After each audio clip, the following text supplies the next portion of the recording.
All right, hello everybody, and welcome to Live with YouTube Gaming. We are in the pocket. The guests have been loaded in 10 seconds. Here we are, and we are ready for a big live show. Hey everyone, I'm Geoff Keighley, and we are going to dive right into all the gaming news headlines right now. We've got an awesome panel of guests. Melonie Mac is here. Great to have you in from Arizona. Thanks for joining us. Lots to talk about with League of Legends, and we are so excited to have back. He was here week one. We missed him last week. Nadeshot, back again. FPS legend, as they call it. This is your week, Nadeshot. I mean, Battlefield, Call of Duty, lots to talk about. I'm itching right now. This is Q4. Every new shooter comes out. I'm so excited. All right, well, we're glad you put the game on pause. Join us for a little bit. And finally, we are so excited to have him live with us, the one and only game theorist, MatPat. Great to have you here, MatPat. He'll be busy today as well. We're going to get the news, and we're going to live deadlock debate. Yeah, thanks for getting me out of the house and stopping playing Sister Location for a change. So I was going to say, you had a big live stream last week of that. I did, yeah. It was a long live stream of that. But lots of people watching. Well, it's great to have you guys here. Let's get right into some of the news of the week. And our first topic is about League of Legends, Melonie. Yes. A little controversy this week. Of course, the Worlds are going on right now for League. And recently, League of Legends superstar Han Kill Road Yoon was fined $2,000. Probably not a huge worry for him, but he was also suspended for one game of the Worlds for verbal abuse of a teammate. And here is what he said in a game. He said this to one of his teammates, not a competitor. He said, "Go die, go die, go die." And this was enough for Riot to decide that he should be suspended for one game. Now, when they looked into it, they said they looked at his chat logs and said he had sort of said similar things. Other people, there was even potentially a remark that could be interpreted as somewhat racist that he said. But what's interesting to me about this is that he wasn't saying this to a competitor. He was saying this to someone on his team. Right. But still, it led to a ban. So, Melonie Mac, let me start with you, since you know a lot of things League of Legends. Was this a fair ban, do you think? I think it really depends on the context, and it's kind of hard to tell because you don't know if he's saying that as in like your character, you're going and dying all the time, like go die, like spawn die over and over again. So it's really hard to call just based off of that. But I mean, with the whole like teammate toxicity, I feel like that's where it's most toxic is with teammates than the opposing team, which is kind of funny. But yeah, it really depends on context there. And obviously, a player whose first language wasn't English, so it's sort of like he tried to explain afterwards, like he didn't really mean it in the way you might interpret it. Matt, you play a lot of online multiplayer games. Tell us about the trash talk. To be honest with you, I think Riot's just trying to set an example. I mean, it's Worlds, so they have tons of money invested in this entire event, and I think they're just trying to set a precedent, make an example out of him, say that they don't want to deal with this type of behavior from their professional players. So let's find him some money, give him a short ban, and so that we can try to do damage control on these players doing these things. I mean, you have so many eyes. I did like 250,000 concurrent viewers today, I think it was. I mean, you do not want that type of language in front of all of that money that you've invested into your game and the event itself. So it's true, but I know some people are upset because this is in the middle of the Worlds, and he got banned for one game, not three, so it sort of may have given a power play to one of the teams. MatPat, what's your take on this this controversy? I don't know. I have to agree with Melonie. It's one of those things where, like, are we sure that it wasn't like some secret code that he was giving his teammate, right? Like, you go die, go die, distract. Maybe it was a distraction technique, right? It was getting into the minds of the other team. No, but I think if this truly is kind of like him being frustrated by how the game is being played or being frustrated by how his teammate is performing. It's a tough situation for the players because I think all of us sitting on the couch who are passionate about games get really involved. And this is like the biggest stage in gaming, right? And so the pressure is insurmountable. It would be like football players in the Super Bowl, right? And you can imagine what sort of colorful language is being tossed around in the huddles. Like, hey, you sucked because you didn't catch that last pass or whatever. And so to me, these guys are being put at a lot of pressure because, we're in their headsets the entire time. We're seeing everything that they're doing. So and the logs are there. That was interesting. Is like Riot rolled back the tape and said like, let's analyze all his chat logs. And so that's I appreciate the fact that Riot is trying to set an example and like, hey, let's make this a positive environment. But also, you kind of have to forgive this sort of thing where it is like, hey, it was in the heat of the moment. I was really frustrated. It was a crucial play, whatever. Well, what I want to know is why was he telling them in text chat? Like, why they wanted everybody to go see it. Like, I get it. Trust me, I've had some situations where I'm just incredibly frustrated with my teammates. I've never had somebody step in and fine me or anything like that for the language that I've used. So I think it's really tough. For me, I think they're just trying to set a precedent. Like, I'm going to stick by that. Especially, it's Worlds, all this money invested into this tournament. You have to set a precedent. But should it be Riot, or like when you were on Optic, would Hex be the guy that would say, hey, Matt, time out? Well, like, so who should it be? You'd probably be joining in with me. No, that's a tough situation. I think Riot, they have all these players under contracts. Right. Like, they're running the show. They're the NBA. They're everything. Like, Players Association. Everybody is under Riot's will. So you got to perform to their terms of service. They probably have contracts where they agree that you won't, participate in this kind of behavior. So it's really a fine line in finding them, but they have all the power to do it. All the money that's coming from Riot is going straight back into the players. So. Yeah. I don't know. It's a juggling act. I feel like. Oh, go ahead. It depends too. If this was just like, this is all that we're seeing, we don't see everything else that he said. One of the articles I read earlier were saying that he said some racist things. Right. So I think when you venture into that territory, that that's totally, I can totally see that, and it totally makes sense. I think just this piece alone is just so vague and so hard to tell. But I do commend Riot for wanting to provide a more positive environment and stuff for the examples that are out there. But just for this piece alone, but we don't know what else was said. No one's going to be text chatting anymore for the rest of the world. I know. I'm sure. Absolutely not. Got to avoid it, I guess. We'll see. And Mel, is this going to impact, you think, like the actual games and the results of the Worlds in any way? I think it could make a big difference. I mean, this is like, make it or break it right now. So this is the absolute worst time to be having to sit out a game. So exactly. it really Group could make a stage, and that was huge part impact. of the thing is like, I think a lot of people said, why one game? Why not three? So everyone was disadvantaged in the same way. But anyways, we will find out. The Worlds will continue, and they'll be live on YouTube at the end of October. You'll watch it live from the Staples Center, the finals. So lots happening right now. All right, next story. Now, another online game, very popular, Counter-Strike Go. Well, recently Valve announced that sprays within Counter-Strike Global Offensive are a microtransaction now, and you can get a box of 50 graffiti sprays for roughly $4. Now, this is something that was in Counter-Strike, back when it was made over 10 years ago. Disappeared for a while, was never in CSGO, now has been added. You can see some of the sprays here. And the basic idea here is that you have to pay to put graffiti in the game, and you only get 50 sprays, or you have to buy it again. You can get it through drops in the game and whatnot, but this is, an example of game companies trying to add microtransactions. Matt, wanted to start with you on this one. What's your take on this? Is this sort of is this a little too much? I got a couple things to say. Yes. So I just need to get through them. Okay. One, you have the floor, Nate. I'm an influencer in the space, and I have never received money from Activision. I've never received money from Valve. I've never been paid as an influencer to push microtransactions. There's actually a lot of controversy within Twitter and YouTube that people within this space are getting paid to shove these microtransactions and show them in a good light. Yep.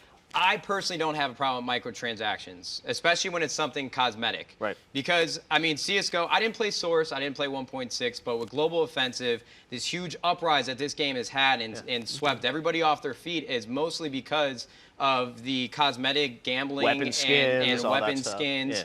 I love trying to get something that somebody else can't get. Right. Now, it's a very, very fine line, though, because you have games like Advanced Warfare where they had microtransactions, but it changed the game. Yep. Like, it wasn't just cosmetic. Right. You were paying for weapon variants that would make your gun stronger or better in a tactical situation.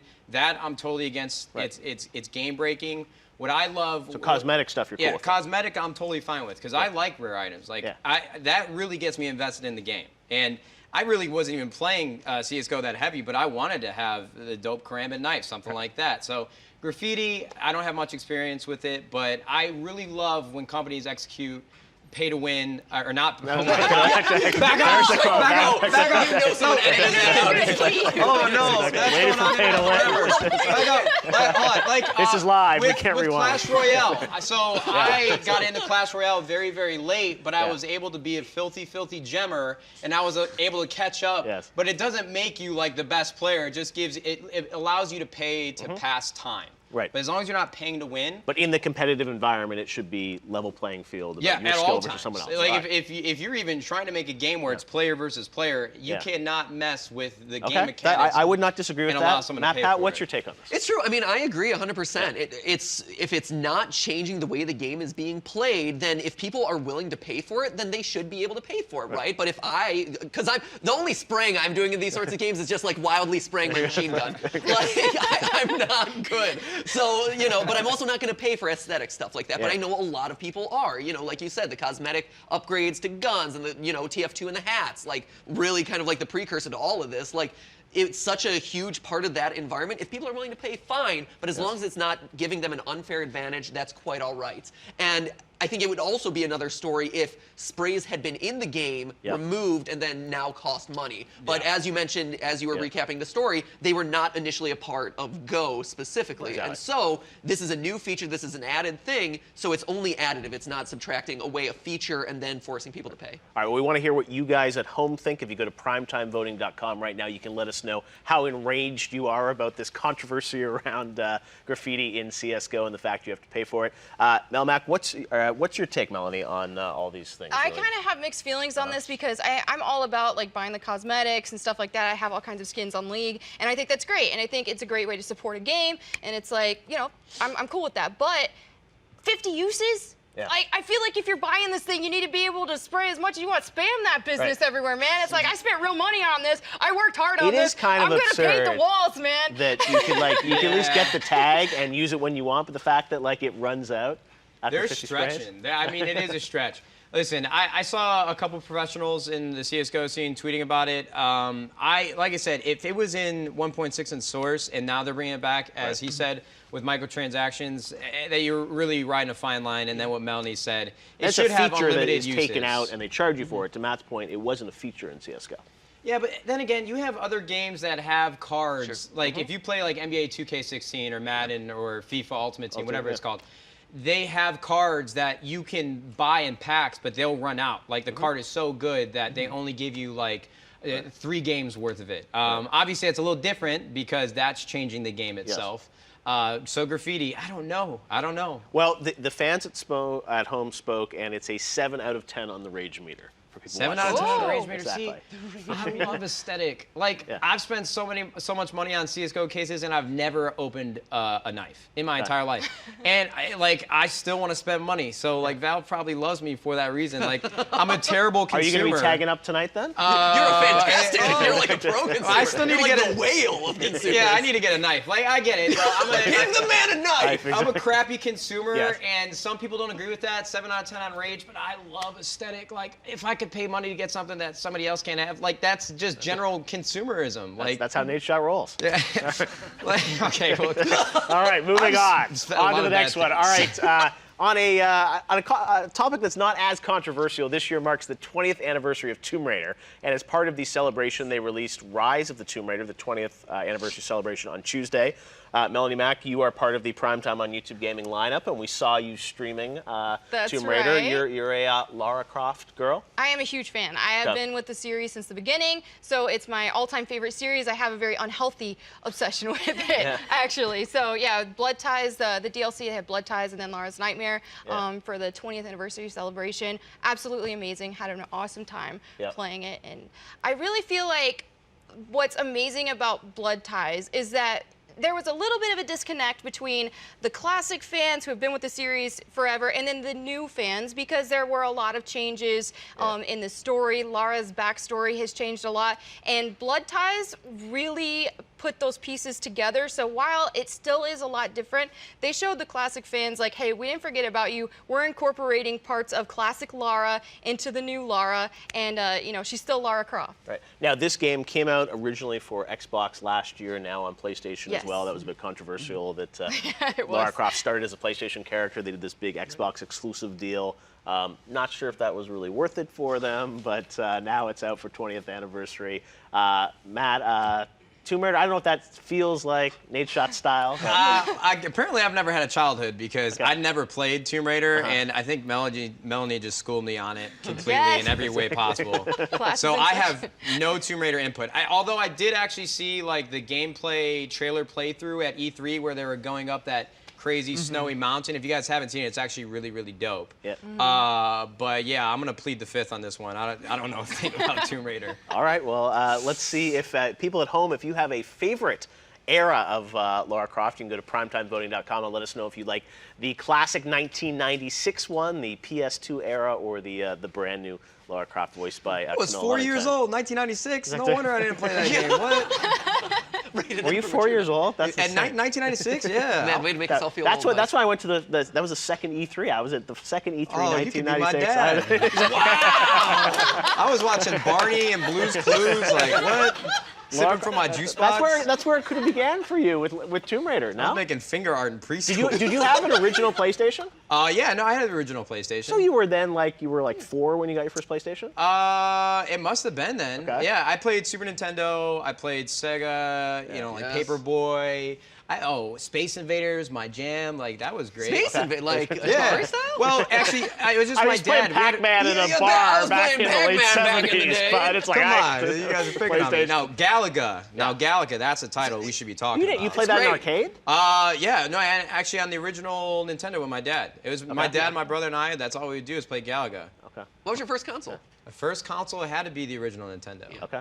And then we had like the original. So you were playing Game the Boys. original Nintendo after the Super Nintendo and things had come out. You went back to the original Nintendo. We didn't have no money, bro. We were broke. It's a family heirloom. I mean, that's how I kind of inherited my NES too. And that's why that NES Classic that they're bringing out in November, that little small one that's going to hook up the TV, I think it's going to be huge. Oh, yeah, for sure. All right, we'll have to play it here live. All right, MatPat, what's your take on all things game theory around Lara Croft? Around Lara Croft, the only I'm not allowed to talk about Lara Croft and the only theory that we've done on her because it was a controversial one way back in the archives about, the realness or fakeness of certain parts of her body. We're going to search that on game theory right now. It was a darker time in game theory's history. It was earlier days. They were non-PC days. Anyway, so don't go looking those up. But no, I actually have to agree with my cohort on the couch here. I have never actually played fully on a Tomb Raider game. I think because for me it missed a generation, right? I was hardcore Nintendo, I was hardcore console, and just the fact that it was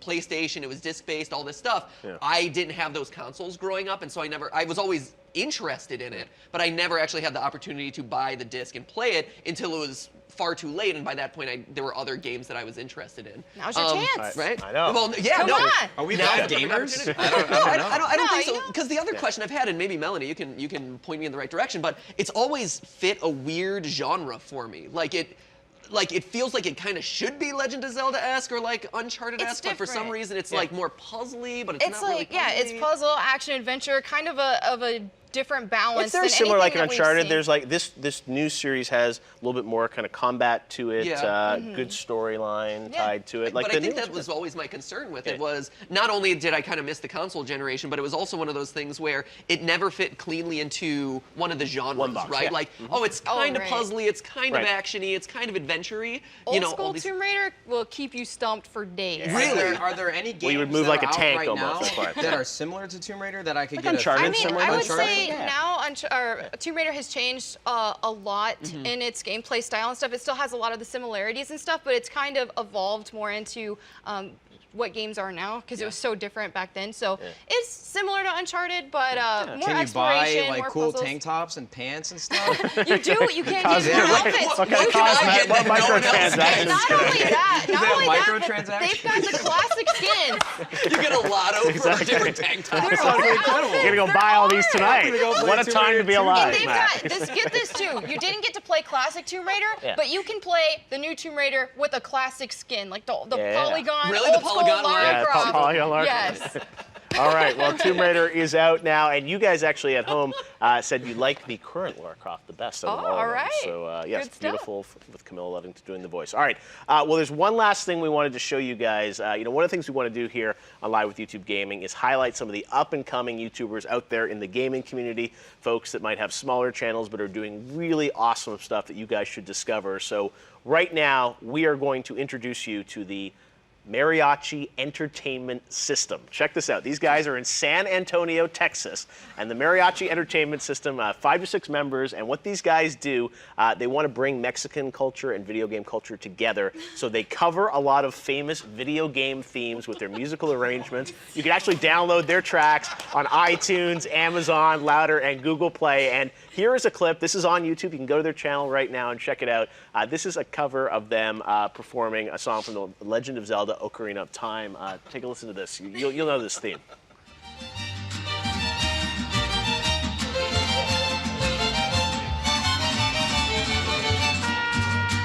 Yeah. That's awesome. Right? Play that trumpet.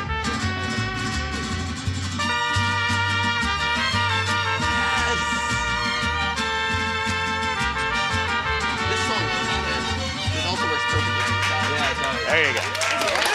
Check out the full performance on their channel. I'm sure Reggie has them play all the time at his summer house. Very cool stuff. All right, well, thanks so much to Matt, and Melonie, 3 M's, and we'll see more from you guys a little bit later. We got lots happening up in the show, and you can go to Primetime.